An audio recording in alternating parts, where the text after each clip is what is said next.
একদিকে বাজার ওই কাজকরা বাজার, এখান থেকে প্রায় 2 কিলোমিটার দূরে, আর একটা বাজার আছে মইনারটেক, এখান থেকে প্রায় 1 কিলোমিটার দূরে। দুইটা বাজারের দুই সাইড দিয়েই আপনার কেটে রাখে। ঠিকমতো দোকানপাটের মাল আনা করতে পারছি না, এই ফ্যাক্টরির যে কাজ ঠিকমতো করতে পারছে না, এলাকার লোক তারা বাজারঘাট যে করবে সে করতে পারছে না। আমরা উচ্চ পর্যায়ে যাইতে পারি না, কার কাছে মানুষও পাই না। আপনারা যদি সহযোগিতা করেন তাহলে পারি আমরা রাস্তা করে পাই। আমাদের রাস্তাটা যে দ্রুত জানি ঠিক করে দেয়। রাজধানীর বুকে এক টুকরো নরক। ঢাকা উত্তর সিটি কর্পোরেশনের ৪৪ নম্বর ওয়ার্ডের বাসিন্দাদের জন্য এই সড়ক এখন অভিশাপের নাম।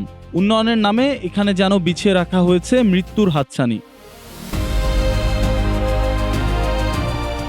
উত্তরখান থানার চামুরখান রোড থেকে কাঁচকুড়া পর্যন্ত প্রায় ৩ কিলোমিটার সড়ক। দীর্ঘ অপেক্ষার পর গত বছরের শেষে সংস্কার কাজ শুরু হয়েছিল, কিন্তু স্থানীয়দের স্বস্তি ফেরাতে আসা সেই কাজই এখন গলার কাটা। কোথাও বেড কাটা, কোথাও এবড়ো থেবড়ো মাটি, আর কোথাও শুধু ভাঙা ইটের স্তূপ। স্থানীয়দের অভিযোগ, গত জানুয়ারি থেকে কাজ কার্যত বন্ধ। প্রতিদিন হাজার হাজার মানুষ এই নরক যন্ত্রণার মধ্য দিয়ে চলাচল করছে।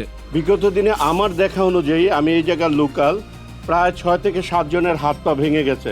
রাত্রেবেলা সন্ধ্যার পরে তো যারা অন্ধকার থাকে, এখানে চলাচল করতে খুবই সমস্যা হয়ে যায়। ঠিক করে দিলে তাড়াতাড়ি খুব ভালো হইতো।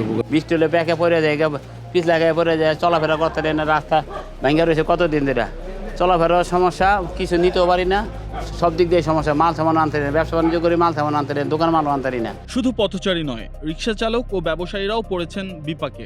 একটু বৃষ্টি হলেই গর্তগুলো মরণ ফাঁদে রূপ নেয়। জরুরি ফায়ার সার্ভিস বা অ্যাম্বুলেন্স ঢোকারও পথ এখন বন্ধ।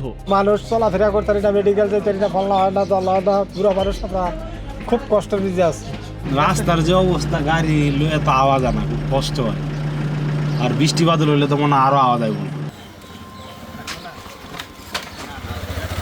এই উন্নয়ন কাজের দায়িত্বে ঢাকা উত্তর সিটি কর্পোরেশন, কিন্তু মাসের পর মাস কেন কাজ বন্ধ? কর্তৃপক্ষ ক্যামেরার সামনে কোনো সুস্পষ্ট ব্যাখ্যা দেয়নি। তবে ঠিকাদারি প্রতিষ্ঠান মুবিন ট্রেডার্স এর দাবি ভিন্ন। আমরখা থেকে আমতলী পর্যন্ত আমার প্রজেক্টে, এখানে যতগুলো প্রজেক্ট আছে সর্বোচ্চ অগ্রগতি আমার কাজের, এবং আমার কাজের বেড কাটা অলরেডি শেষ। আমি আজকের থেকে বালু ফেলাবো এবং ম্যাকাডামের কাজ শুরু করে দেবো। আমার কাজে কোনো বন্ধ নাই, একটা মিনিটও বন্ধ নাই। আমার কাজে কোনো সময় বন্ধ থাকে না, এবং আমাদের এরকম কোনো থাকবে না যে কাজ বন্ধ থাকবে। আশেপাশে বন্ধ থাকতে পারে, তাদের বিষয়ে আমি জানি না, তবে আমার কাজ সবসময় চলমান। সংস্কারের নামে ফেলে রাখা এই সড়ক এখন এলাকাবাসীর আতঙ্কের কারণ। একটি বড় দুর্ঘটনার অপেক্ষা না করে দ্রুত কাজ শেষ করাই এখন সময়ের দাবি। সংশ্লিষ্ট কর্তৃপক্ষ কি কানে নেবে এই হাহাকার?